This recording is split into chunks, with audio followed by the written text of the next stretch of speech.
എങ്കിലും CJPയുടെ അത്രയും സ്വാധീനമുണ്ടാക്കാൻ കഴിഞ്ഞില്ലെന്ന് ശശി തരൂർ MP. എന്തുകൊണ്ട് ചലനമുണ്ടാക്കാൻ കഴിഞ്ഞില്ലെന്ന് പരിശോധിക്കണം, കോൺഗ്രസ് പുനർവിചിന്തനം നടത്തണമെന്നും ശശി തരൂർ പറഞ്ഞു.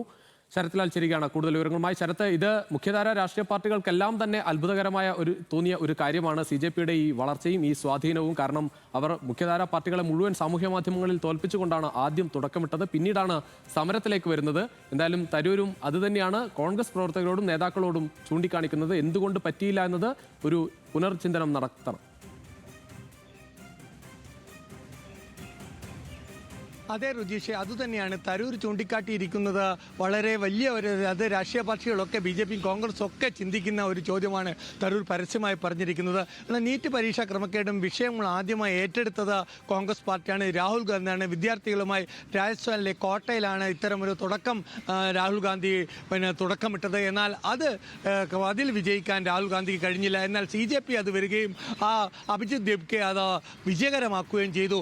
അതെന്തുകൊണ്ട്, എങ്ങനെയാണ് എന്നുള്ളത് ഒരു ആത്മപരിശോധന നടത്തണമെന്നാണ് ഒരു ദേശീയ ദൃശ്യമാധ്യമത്തിന് നൽകിയ അഭിമുഖത്തിൽ NDTVയിൽ നൽകിയ അഭിമുഖത്തിൽ ശശി തരൂർ വ്യക്തമാക്കിയിരിക്കുന്നത്.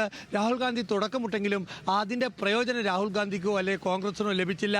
പക്ഷേ അത് വിജയകരമായിട്ടും അത് വിദ്യാർത്ഥികളിലേക്ക് എത്തിക്കുകയും ചെയ്തത് CJP ആണ്.